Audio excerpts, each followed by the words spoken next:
I'm Megan and welcome to my kitchen. Today's video is part of the 4th annual Falling for Soup collab hosted by Kat at Southern Farming Kitchen. I will have Kat's channel as well as the collab playlist linked down in my description box below. So as soon as you're done watching my video, make sure that you head on over to Kat's channel in the playlist and check out the other videos. I know there will be lots of yummy soup recipes for you. In today's video, I'll be sharing 2 easy and delicious soup recipes with you. So if you are looking for some recipes to get into the fall spirit, then just keep watching.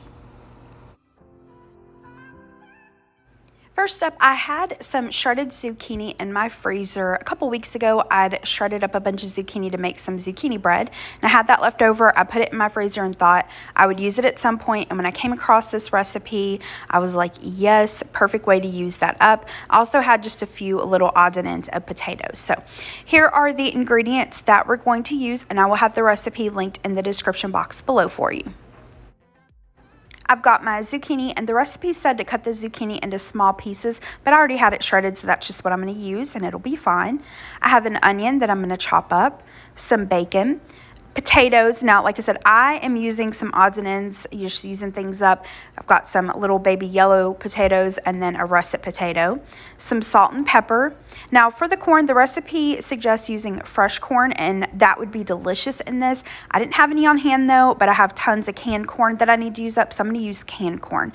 This would be good with frozen corn as well. And really, this recipe would be great, if you garden. I remember when my granny used to garden around this time of year, she would always have a lot of zucchini and onions and potatoes and corn, and so this is a great way to use those things up, like I said, if you do have a garden. And if not, you can visit a local farmer's market or just use what you can find in the grocery store.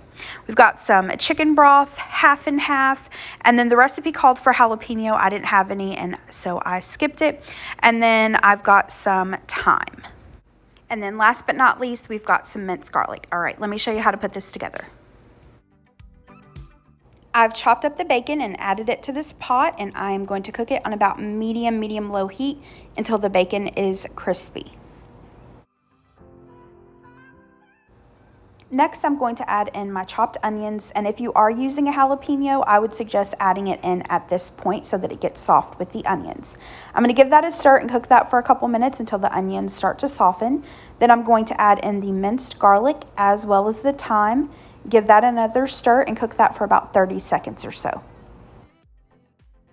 Now I'm going to add in the potatoes. For the russet, I just washed it really well, peeled it, and cut it into cubes. For the baby yellow potatoes, I didn't peel those. I don't think it's necessary. I just washed them really well and cubed them. I'm going to add some salt and pepper.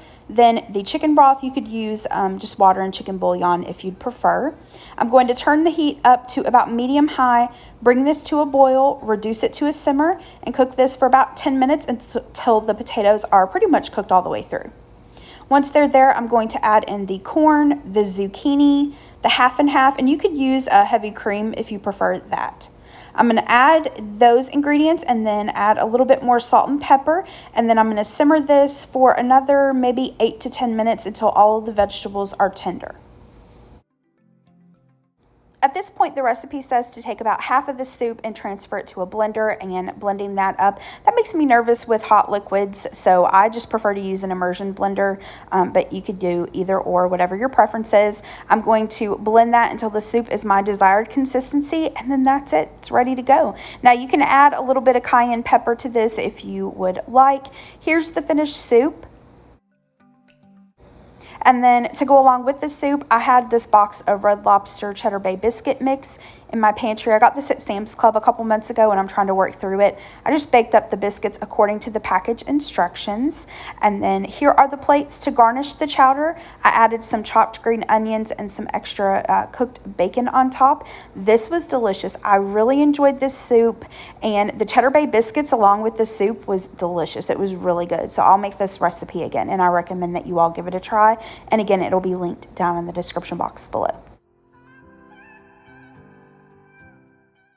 Next, I tried another new recipe for Crockpot French onion soup.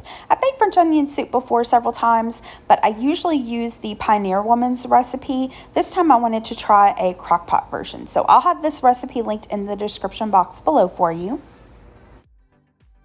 Here are the ingredients that we're going to use. And a quick note, I did have this recipe, and I also have the zucchini corn chowder recipe. We've got some butter, pepper, Worcestershire sauce, beef broth, all-purpose flour, and I ended up not using the all-purpose flour, by the way, but I went ahead and I had it set out. The recipe does call for it. Sugar, some minced garlic, and then onions. 4 onions for French onion soup. I personally prefer to use either Vidalia onions or sweet onions. You could use whatever your preference is. I've got my crock pot out. Now, I did have the recipe, so I wasn't making a lot of soup, but I went ahead and used my larger oval crock pot for this because I wanted as much surface area for the onions to caramelize as possible. So to the crock pot, I'm going to add in the butter, my sliced onions. I decided to go ahead and add in the sugar at this point. I'm adding in the minced garlic as well as the Worcestershire sauce. I gave that a stir. The lid is going to go on this, and I'm going to turn this on high. Now, the recipe said to cook this for an hour, and after an hour, the onions would start to look caramelized. After an hour, this is what my onions look like. And as you can see, a couple of them look caramelized, but not very many. And at this point, I decided to go ahead and cook them a little bit longer, and I was looking at other crock pot French onion recipes, and I saw other recipes called to cook the onions on high for 4 to 6 hours. So that's what I ended up doing. I cooked the onions on high for 4 hours. Here's what they looked like at this point after the 4 hours. And we are going to add in the beef broth as well as the pepper and give that a stir.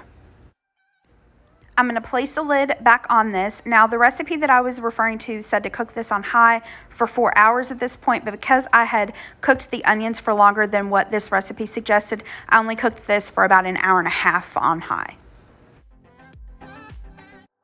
Usually with French onion soup, at this point, you would place the soup into a ramekin, top it with a slice of bread and some Swiss cheese Gruyere's, more traditional, and then broil it until the cheese is melted. I really like to serve this in a bread bowl. My husband loves sourdough bread bowls.